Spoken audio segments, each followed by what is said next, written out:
बच्चों कैसे हैं आप लोग। उम्मीद करता हूं कि बिल्कुल बढ़िया होंगे मेरे प्यारे शेरों। आज हम लोग पीरियोडिक टेबल का लेक्चर 3 देखने वाले हैं और लेक्चर 3 बहुत सारे इंफॉर्मेशन से भरा हुआ है। मतलब अगर आप इसको खूब बढ़िया से देखते हैं, नोट्स बनाते हैं तो आपको बहुत मजा आने वाला है। प्यारे बच्चों सबसे पहले देखिए क्या लिखा हुआ है, बोहर क्लासिफिकेशन। बोहर क्लासिफिकेशन क्या है जरा समझते हैं। बोहर ने कुछ चीजें लोगों को समझाने की कोशिश की, जिसमें से सबसे पहले आता है कि उसने नोबल गैस नाम से एक क्लासिफिकेशन किया, यानी कि उसने भी एलिमेंट्स को क्लासिफाई करने की कोशिश की थी। तो नोबल गैस में उसने किसको रखा, इसे हम लोग क्या बोलते हैं, इनर्ट गैस भी बोलते हैं।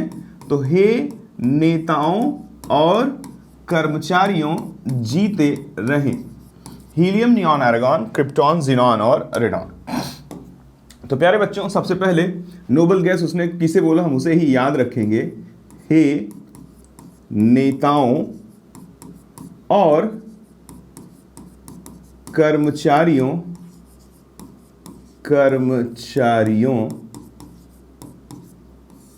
जीते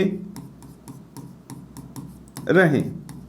प्यारे बच्चों आप ये भी सुने होंगे कि इन नोबल गैसेस को हम लोग इनर्ट गैस के भी नाम से जानते हैं। तो अगर पहला पॉइंट ये है तो बी आप उसमें दूसरा पॉइंट अपने नोट्स में ऐड करिएगा कि they are also known as a inert gas, यानी कि इन्हें हम और किस नाम से जानते हैं, इनर्ट गैस से।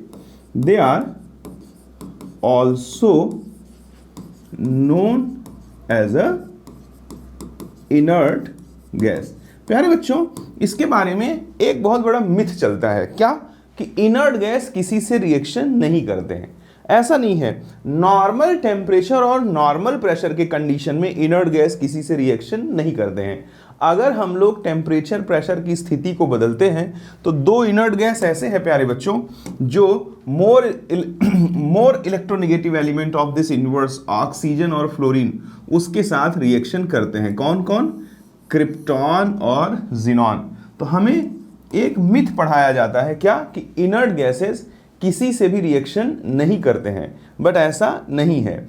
हाई टेम्परेचर प्रेशर की सुटेबल कंडीशन क्रिएट की जाए तो क्रिप्टॉन और ज़ीनॉन मोर इलेक्ट्रोनेगेटिव एलिमेंट ऑक्सीजन और किससे, फ्लोरीन से रिएक्ट करते हैं। तो इसको हम लोग ऐसे लिख देते हैं कि एट सुटेबल, नोट करिएगा एक एक point, at suitable pressure and temperature krypton and xenon react with, ये रिएक्ट करते हैं प्यारे बच्चों, react with more electronegative element, electron ENE का मतलब है इलेक्ट्रोनेगेटिव एलिमेंट। कौन कौन बच्चों, फ्लोरीन एंड ऑक्सीजन। ये बात अगर आपको समझती है तो देखिए इसमें मैं एक पॉइंट और ऐड करना चाहूंगा प्यारे बच्चों, थोड़ा सा समय भी चाहूंगा आपसे, 2 सेकंड का देख लेता हूं सब कुछ फ्रेम के भीतर है कि नहीं। हाँ सब कुछ है। ओके प्यारे बच्चों देखिए एक बात और बताना चाहता हूं कि जो क्रिप्टॉन है ना, इसके सिर्फ और सिर्फ एक कंपाउंड इस पूरी पृथ्वी पर नोन है। पृथ्वी क्या बोले तो कह सकते हैं यूनिवर्स में इसका एक ही कंपाउंड नोन है। क्रिप्टॉन जो है सिर्फ फ्लोरीन से रिएक्ट करके KrF2 यानी क्रिप्टॉन का फ्लोराइड बनाता है। तो ये बात बहुत ही इंपॉर्टेंट है, स्टार मारिएगा और लिख दीजिएगा कि krypton form only and only one compound and that is what, KrF2। Krypton का अगर आप ऑक्सीजन से रिएक्ट कराने की कोशिश करेंगे तो कोई रिएक्शन नहीं होगा, भले ही आप टेम्परेचर प्रेशर की कोई भी स्थिति क्रिएट करें। Whatever is the temperature or pressure, it will not react with the oxygen.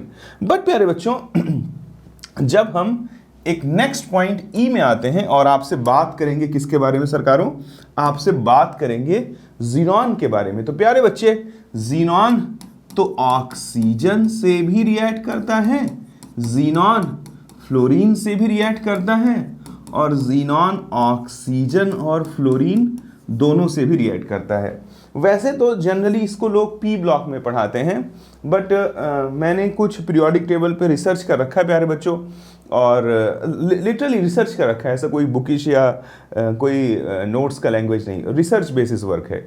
आप पूरा पीरियोडिक टेबल पढ़िए और जिस दिन पूरा पीरियोडिक टेबल का पूरे सारे लेक्चर कंप्लीट होंगे, आई एम डैम श्योर कि आपको कुछ ऐसा कॉन्फिडेंस आएगा जो शायद आपको पहले ना रहा हो। तो चाहे आप किसी भी फेस के स्टूडेंट हो, चाहे आप जेई के लिए प्रिपेयर कर रहे हैं, चाहे आप नीट के लिए प्रिपेयर कर रहे हैं, हाँ, लेकिन प्यारे बच्चों देखो, ऐसा तो है नहीं कि 2 घंटों में कुछ आपको मैं सिखा दूंगा। अगर आप डेप्थ नॉलेज चाहते हो तो डेप्थ नॉलेज के लिए आपको काम करना पड़ेगा बहुत सिस्टम से। तो एक एक करके देखते चलो। बस देखो, ज़ीनॉन ऑक्सीजन से भी रिएक्ट करता है, फ्लोरीन से भी, और जो है ऑक्सीजन और फ्लोरीन दोनों से भी। तो ये जैसे XCF2 भी बनाता है, XCF4 भी बनाता है, XCF6 भी बनाता है, XCO2 भी बनाता है, XCO3 भी बनाता है, और XeOF4 भी बनाता है। तो प्यारे बच्चों, क्या सीखा आपने?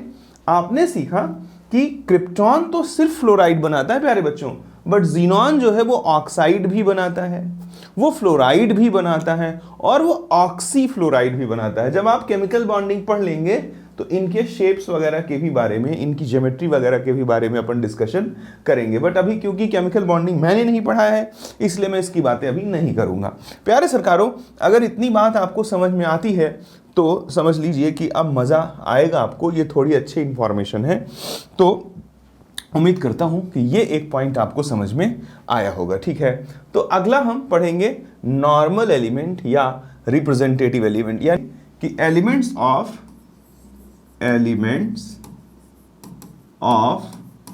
S and P block except of inert gases या noble gases are called normal or representative element. फटाफट नोट कर लीजिएगा अपने नोट्स में क्या लिखा है कि elements of S and P block except of inert gases are called normal और रिप्रेजेंटेटिव एलिमेंट। तो प्यारे बच्चों, हाइड्रोजन S ब्लॉक में नहीं आता है क्योंकि वो ग्रुप 1 और ग्रुप 17 दोनों के साथ सिमिलरिटी दिखाता है, इसलिए उसे S ब्लॉक में अपन कंसीडर नहीं करेंगे। तो किसे कंसीडर करेंगे प्यारे बच्चों? कंसीडर करेंगे लिथियम को। Lithium, sodium, potassium, rubidium, caesium, francium. फिर इधर क्या हो जाएगा? बेटा, मांगी, कन्या, सुंदर, बाप, राजी, और फिर पी ब्लॉक शुरू हो जाएगा। बाबा, अली, गया, इंडिया, थैला लेकर। यहाँ से बॉक्स बना दो, IUPAC नेम का जनरल यूज करते हैं। उसके बाद इधर क्या हो जाएगा? कहे, शिव जी, सुने, पार्वती, और उसके बाद क्या हो जाएगा? नाना, पाटकर, ऐश्वर्या, सब, बीमार, और फिर उसके बाद क्या हो जाएगा? OS, सीमा, तेरा, फोन नंबर। उसके बाद क्या हो जाएगा? फिर कल, बाहर, आई, आरती, यहाँ बॉक्स, यहाँ बॉक्स। प्यारे बच्चों, ये सब के सब एलिमेंट्स क्या कहलाते हैं? हमारे नॉर्मल एलिमेंट या रिप्रेजेंटेटिव एलिमेंट। बॉक्स इसलिए बना दिया क्योंकि इसके 2 नेम चलते हैं, एक तो IUPAC और दूसरा जो ट्रिक मैंने पीछे बता रखा है। दोनों पिछले लेक्चर में मैंने आपको बता रखा है।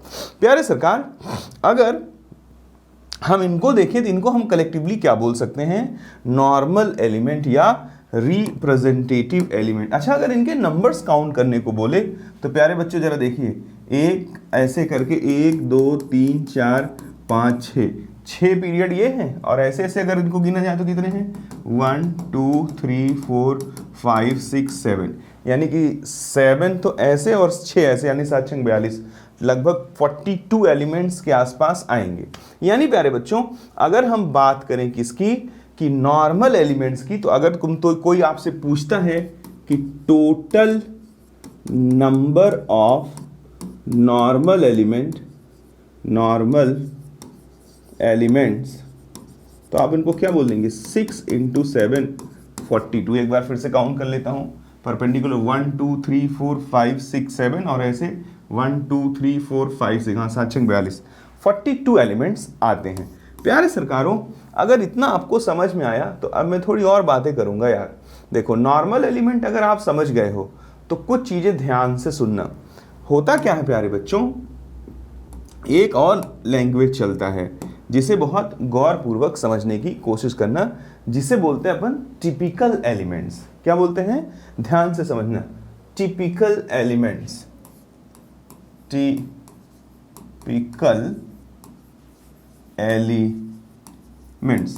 प्यारे बच्चों, ये जो एस और पी ब्लॉक पीछे आपने देखा ना, इसमें ये जो थर्ड पीरियड के एलिमेंट्स है ना, ये इन्हें बोला जाता है टिपिकल एलिमेंट्स। उसके पीछे रीजन है क्योंकि ये टिपिकली अपने ग्रुप की सारी प्रॉपर्टी को रिप्रेजेंट करते हैं। समझाता हूं, देखो ये तो पहला एलिमेंट है लिथियम, बट ये लिथियम अपने ग्रुप की सारी प्रॉपर्टी को रिप्रेजेंट नहीं करता है क्योंकि इसकी साइज जो है वो एक्सेप्शनली छोटी होती है, इसलिए ये एनामोलस बिहेवियर दिखाता है। What is the meaning of anomalous behaviour? अपने ग्रुप से हटकर। जैसे अगर लिथियम की बात की जाए तो प्यारे बच्चों, लिथियम आयनिक कंपाउंड में ज्यादा कोवैलेंट कैरेक्टर दिखाता है। जैसे LiCl और NaCl होगा तो LiCl में कोवैलेंट कैरेक्टर बहुत ज्यादा होगा, NaCl में आयनिक कैरेक्टर बहुत ज्यादा होगा। लिथियम ऑक्सीजन के साथ रिएक्ट करके ऑक्साइड बनाता है, बट सोडियम ऑक्सीजन के साथ रिएक्ट करके ऑक्साइड नहीं बनाता है, पेरोक्साइड ज्यादा बनाता है।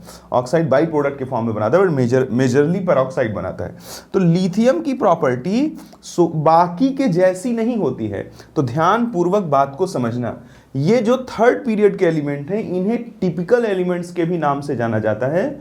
उसके पीछे का रीजन ये है कि टिपिकली अपने ग्रुप की सभी प्रॉपर्टी को ये लोग दिखाते हैं। सबसे पहले जो आता है, मतलब सबसे पहले कौन आ रहा है? लिथियम। बट एक्चुअली लिथियम या बेरिलियम या बोरॉन या कार्बन अपनी छोटी साइज की वजह से अपने ग्रुप की सभी प्रॉपर्टी को नहीं रिप्रेजेंट करते हैं, इसलिए उनको ना बोल करके थर्ड पीरियड के एलिमेंट को क्या बोला जाता है प्यारे बच्चों?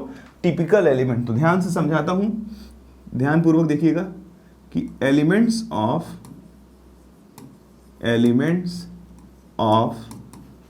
Third period are called typical elements. अब थर्ड पीरियड में कौन आता है जरा काउंट कर लो। Sodium, magnesium, aluminium, silicon, phosphorus और क्लोरीन। प्यारे बच्चों, ये लोग अपने ग्रुप की सभी प्रॉपर्टी को मेजरली रिप्रेजेंट करते हैं। तो यहां से एक बात बनी, क्या बात बनी उसको आप अपने नोट्स में ही लिखेंगे कि all typical elements are normal और representative but all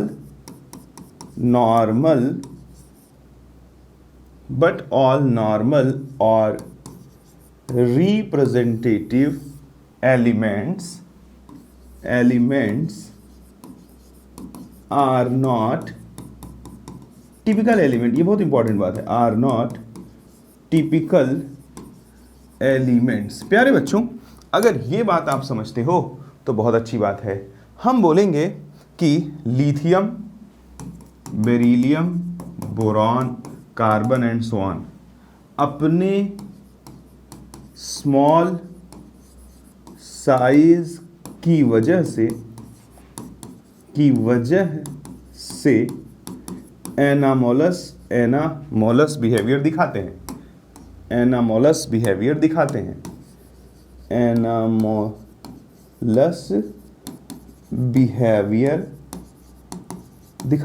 anomalous behaviour मतलब प्यारे बच्चों क्या होता है? अपने ग्रुप से हटके। तो उम्मीद करता हूं ये भी मेरे प्यारे सरकारों को समझ में आया होगा। काम की बात है, एक्चुअली ये मेमोरी बेस्ड रिस्पॉन्स है, तो ध्यान पूर्वक इसको करिएगा जब भी आप रिस्पॉन्ड करिएगा। प्यारे सरकारों, आगे चलेंगे। अब देखिए क्या लिखा हुआ है, ट्रांजिशन एलिमेंट लिखा हुआ है। ट्रांजिशन एलिमेंट किसको कहते हैं तो देख डालिए फटाफट। बच्चों, जिसके भी पास अनपेयर्ड डी इलेक्ट्रॉन हो, आइदर इन ग्राउंड स्टेट और एनी ऑफ ऑक्सीडेशन स्टेट, तो उसे हम क्या बोल सकते हैं? ट्रांजिशन एलिमेंट बोल सकते हैं। तो सबसे पहले हम लोग डेफिनेशन पे वर्कआउट करेंगे। सबसे पहले लिखेंगे डेफिनेशन। तो लिखिएगा कि those elements which have unpaired d electron either in ground state either in ground state और इन एनी ऑक्सीडेशन स्टेट। प्यारे बच्चों, चाहे ग्राउंड स्टेट में हो और चाहे किसी भी ऑक्सीडेशन स्टेट में उसके पास क्या मौजूद हो, अनपेयर्ड डी इलेक्ट्रॉन मौजूद हो, तो उसे हम लोग क्या बोल सकते हैं, ट्रांजिशन एलिमेंट बोल सकते हैं। तो जरा ध्यान से समझना, अगर हम लोग डी ब्लॉक की बात करें तो डी ब्लॉक खुलता कहाँ है, डी इलेक्ट्रॉन फोर्थ पीरियड से शुरू होता है। फोर्थ पीरियड, इसमें कौन आता है जरा देखिए, साइंस टीचर विनीता किरमानी मन फे को ना कॉपर जिंक। और उसके बाद क्या आ जाता है प्यारे बच्चों, फिफ्थ पीरियड आ जाता है। फिफ्थ पीरियड का जिंगल क्या है, यारी जरा निभा। ये सब सेकंड लेक्चर में डिस्क्रिप्शन में डाल रखा है मैंने। यारी जरा निभा, मौत तक रुकावट, राह में पड़े तो आग में कूद जा। उसके बाद क्या आ जाएगा प्यारे बच्चों, सिक्स पीरियड में, ला हफ्ता वरना रे, ओएस इरफान पठान और होगार्ड। उसके बाद क्या आ जाएगा, सेवेंथ पीरियड आ जाएगा। सेवेंथ पीरियड में क्या आ जाएगा, एक राइफल दबाए सागर भाई, हस्ती मिटाकर देश को रंगीन करने निकले। प्यारे बच्चों, अगर इसको हम लोग देखते हैं तो ये पूरा का पूरा हमारे पास डी ब्लॉक है। बट इसमें जरा गौर करो, फोर्थ पीरियड में जो लास्ट इलेक्ट्रॉन है वो 3D में जाता है, यानी यहां से शुरू होगा 3D1 और ऐसे बढ़ते बढ़ते बढ़ते बढ़ते यहाँ क्या हो जाएगा 3D10 4s1 और यहाँ क्या हो जाएगा 3D10 4s2। ये इलेक्ट्रॉनिक कॉन्फ़िगरेशन में मैंने सिखा रखा है, लेक्चर 2 के डिस्क्रिप्शन में भी है, इसके भी डिस्क्रिप्शन में डाल दूंगा। ठीक है, आप तो देखो जहाँ जहाँ कहोगे वहाँ के डिस्क्रिप्शन में डाल दूंगा। यहाँ 4D1 और ये क्या हो जाता है 4D10 और 5s1 and what about this one 4D10 5s2 and so on. प्यारे बच्चों जरा देखो, क्योंकि इसमें इलेक्ट्रॉन कहाँ जाता है 3D में, इसलिए इसे एक और नाम से जाना जाता है 3D सीरीज। ध्यान रखिएगा, अगर कहे 3D सीरीज इसका मतलब पीरियोडिक टेबल का फोर्थ पीरियड। ये मॉडर्न पीरियोडिक टेबल का फोर्थ पीरियड है ना, तो जो मॉडर्न पीरियोडिक टेबल का फोर्थ पीरियड है उसे ही हम 3D सीरीज बोलते हैं।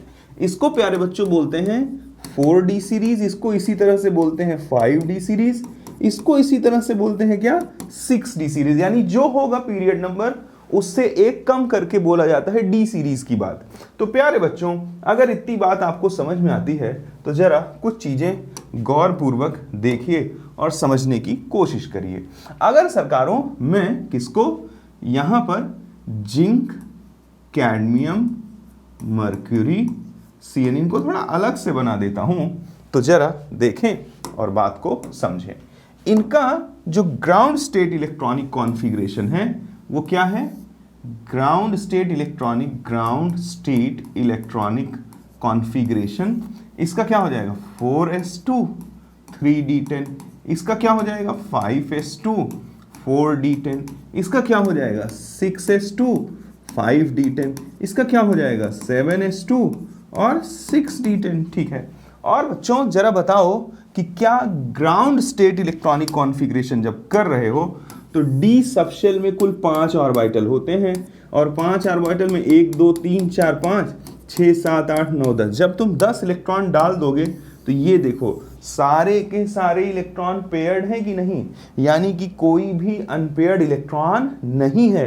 तो यहीं मैं लिखूंगा नो अनपेयर्ड इलेक्ट्रॉन, क्योंकि इनके पास ग्राउंड स्टेट इलेक्ट्रॉनिक कॉन्फ़िगरेशन में कोई भी अनपेयर्ड इलेक्ट्रॉन नहीं मौजूद है, इसलिए हम इसको क्या नहीं बोल सकते हैं, ट्रांजिशन एलिमेंट नहीं बोल सकते हैं। हम इसे डी ब्लॉक का एलिमेंट बोल सकते हैं, but to be a transition element should have unpaired D electron either in ground state और in any of stable oxidation state और इन एनी ऑक्सीडेशन स्टेट। ऐसा बोलना उचित नहीं है कि स्टेबल में ही, किसी भी ऑक्सीडेशन स्टेट में अगर अनपेयर्ड डी इलेक्ट्रॉन मौजूद है तो हम उसको क्या बोल सकते हैं, ट्रांजिशन एलिमेंट बोल सकते हैं। अब जरा देखो, ये जो दिखाते हैं ये सब लोग +2 दिखाते हैं, तो अगर ये +2 दिखाएंगे बच्चों तो जरा गौर पूर्वक समझना, इनका जो स्टेबल ऑक्सीडेशन स्टेट जनरल तौर पे रहता है वो +2 रहेगा। तो +2 में कितना हो जाएगा 3d10 4s0, ये कितना हो जाएगा 4d10 5s0, ये कितना हो जाएगा 5d10 6s0, ये कितना हो जाएगा 6d10 और 7s0। बताइए, चाहे मैं बात करूं ग्राउंड स्टेट में या स्टेबल ऑक्सीडेशन स्टेट या एनी ऑक्सीडेशन स्टेट, जनरली इनका सबका +2 ही होता है। मर्क्यूरी +1 भी दिखाता है, बट +1 में भी इसके पास अनपेयर्ड डी इलेक्ट्रॉन नहीं रहेगा, क्योंकि वो इलेक्ट्रॉन कहाँ से निकलेगा 6s में से निकलेगा। तो प्यारे सरकारों जरा देखो कि यहाँ अभी भी no unpaired D electron, no unpaired D electron, इसलिए हम कह सकते हैं कि जिंक, कैडमियम, मरकरी और सीएन कह सकते हैं कि they are D block element, they are D block elements, but they are not transition element. लेकिन ये ट्रांजिशन एलिमेंट नहीं है, बिल्कुल सही बात है, but they are not transition element. ये डी ब्लॉक के तो एलिमेंट है प्यारे बच्चों, बट ये ट्रांजिशन एलिमेंट नहीं है। ठीक है, अब जरा देखो बाकियों की अगर बात की जाए तो थोड़ा मैं और भी समझाना चाहूँगा, थोड़ा मुझे आप और मौका दीजिए। अगर मैं इनकी बात करूँ तो इन्हें भी तो थोड़ा बारीकी से देखो, जब इनको बारीकी से देखोगे तो बहुत सारी चीज़ें सीखने को मिलेंगी। मुझे इसे इरेज करना पड़ेगा। देखिए बच्चों, अगर हम इस वाले ग्रुप को देखें, किस वाले, कॉपर वाले, तो देखो Cu है, इसके नीचे Ag है और इसके नीचे Au है। देख लीजिए Cu, Ag, Au और उसके नीचे Rg है, तो हम उसके नीचे क्या लिख देते हैं Rg। जरा देखो, अगर हम इसका ground state electronic configuration observe करें तो इट इज़ 4s1 3d10 और ये क्या है 5s1 4d10, ये क्या है 6s1 और 5d10 और ये क्या है 7s1 6d10। एक सेकेंड रुकिएगा।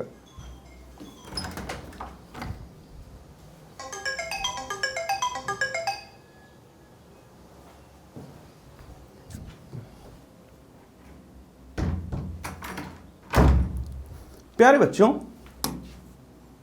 अलार्म अभी बज रहा है, मैं तो उठ पहले से गया हूँ, 1.5 घंटे पहले, होना भी चाहिए। देखिए सरकार, अगर ये आपने देखा तो यहाँ मैं कह सकता हूँ कि नो अनपेयर्ड डी इलेक्ट्रॉन, क्योंकि भाई D10 है ना, पीछे मैंने दिखाया आपको कि जब D10 रहता है तो उसमें कोई भी अनपेयर्ड इलेक्ट्रॉन मौजूद नहीं रहता है। अब प्यारे बच्चों जरा गौर पूर्वक समझना, कॉपर जो है +1 और +2 दोनों में पाया जाता है।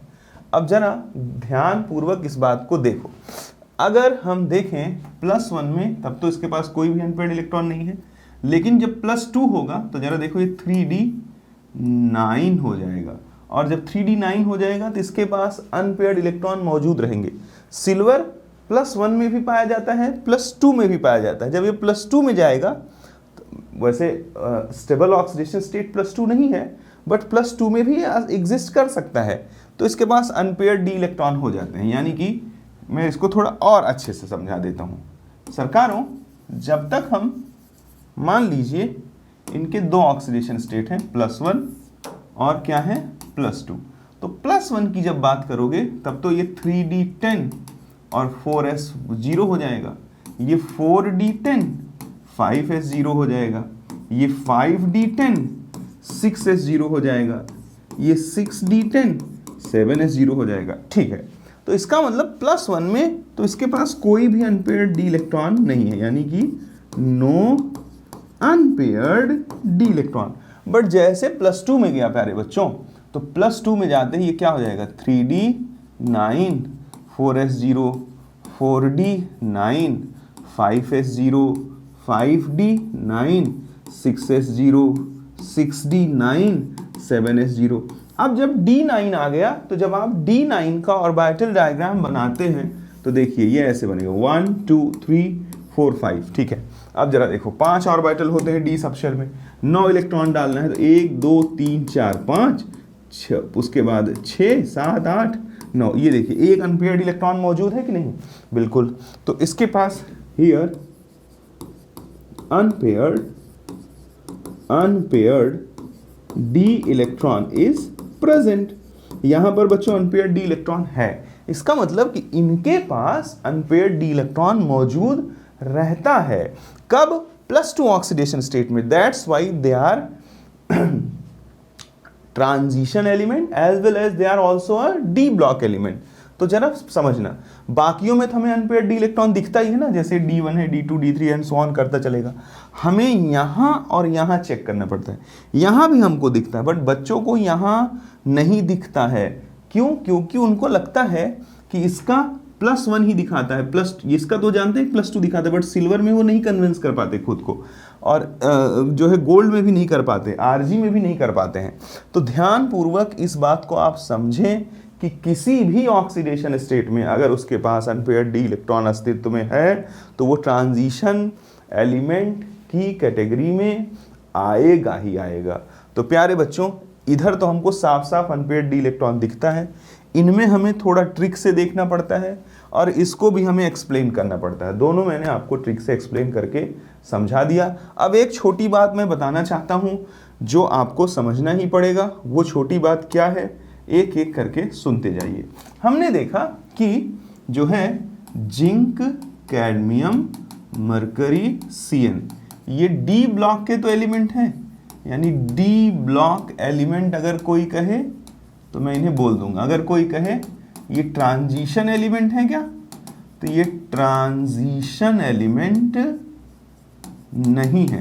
तो इससे एक चीज प्रूफ होता है कि all transition elements are D block element but all D block elements are not transition element. तो सबसे पहले ये स्टार लगा के लिख दीजिएगा, ये पॉइंट क्या बनता है प्यारे बच्चों कि all D block elements are not transition element, are not transition elements, but all transition element, but all transition elements are D block elements. बिल्कुल सही बात है। अब सरकारों, अगर कोई मुझसे पूछे कि total number of D block element, total number of D block element, तो मुझे बताने में कोई दिक्कत नहीं होगी, खटाखट गिन दूंगा। देखिए 4 तो पीरियड मौजूद हैं और 10 कॉलम मौजूद हैं, तो 4 × 10 टोटल डी ब्लॉक एलिमेंट कितना आ जाएगा मेरे पास, 4 × 10। ये पीरियड है, ये कॉलम है, यानी 40 एलिमेंट है। बट प्यारे बच्चों, अगर कोई कहे कि total number of transition element, तो ट्रांजिशन एलिमेंट्स 40 के 40 तो है नहीं, 40 में से 4 ऐसे हैं जो डी ब्लॉक के तो हैं बट सरकारों वो ट्रांजिशन नहीं है, तो 40 में से 4 सब्सट्रैक्ट कर देना, 36 आ जाएगा और यही 36 आंसर होगा। तो उम्मीद करता हूँ कि आपको अच्छा लगा होगा और आगे चलता हूँ और बहुत सारी बातें आपको बताता। अगला है इनर ट्रांजिशन एलिमेंट। बच्चों F ब्लॉक के एलिमेंट्स को बोलते हैं इनर ट्रांजिशन एलिमेंट। समझिएगा, elements of F block are called inner transition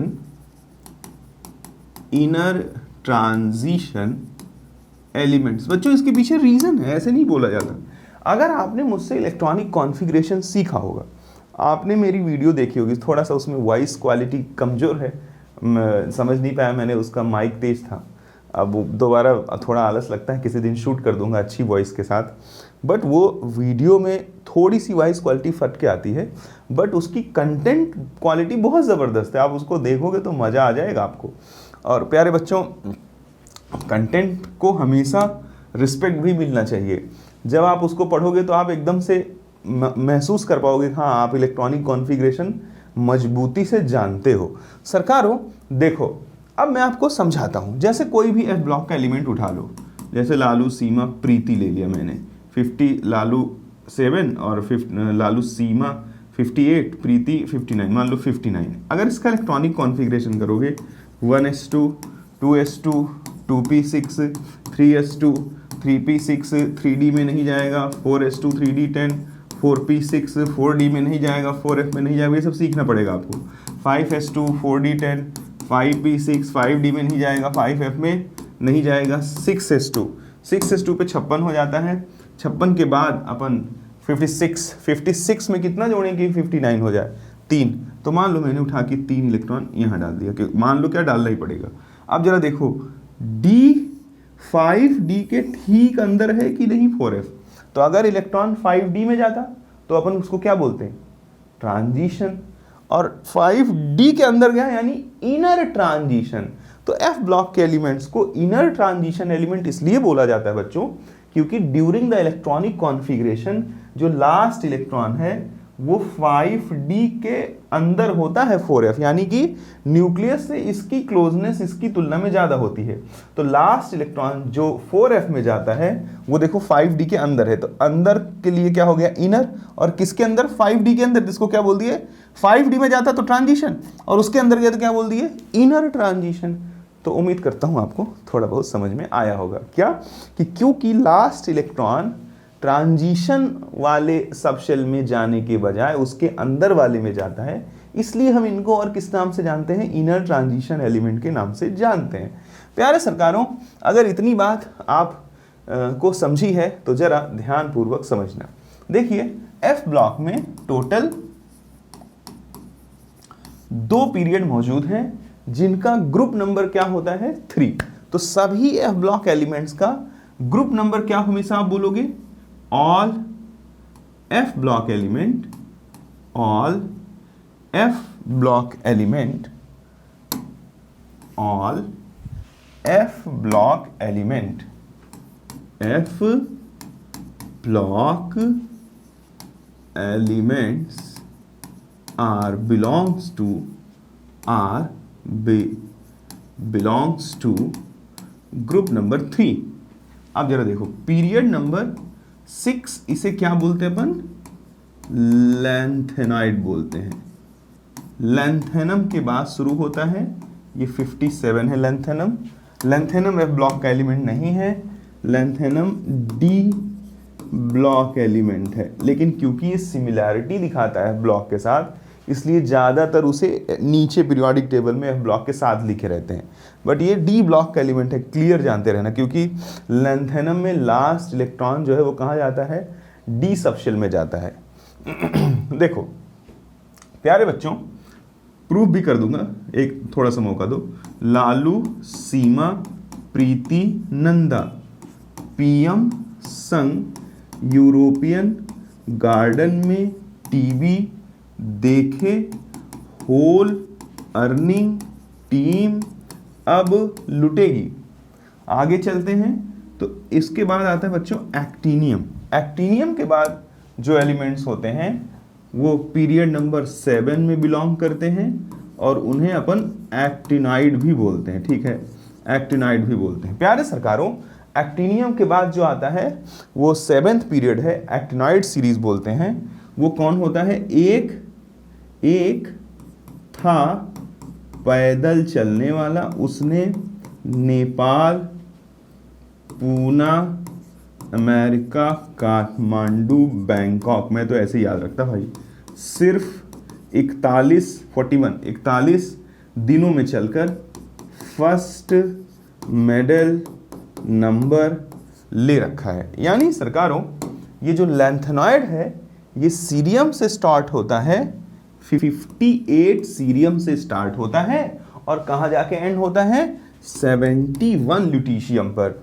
और ये जो है बच्चों ये 89 रहता है, ये 90 थोरियम से स्टार्ट होता है और कहाँ ख़त्म होता है बच्चों, 103 लॉरेंशियम पे जाके एंड होता है। तो इन्हें बोलते हैं लैंथेनॉइड और इन्हें बोलते हैं एक्टिनॉइड सीरीज, इन दोनों को हम क्या बोल सकते हैं, इनर ट्रांजिशन एलिमेंट। प्यारे बच्चों, इसके बारे में मैं कुछ आपको जानकारी देना चाहता हूँ एक एक करके। सबसे पहले ये जो हमारा पीएम है ना, ये मैन मेड है, तो अपन इसके बारे में अगर बात करेंगे तो यहीं एक एक करके समराइज कर देता कि PM is a man made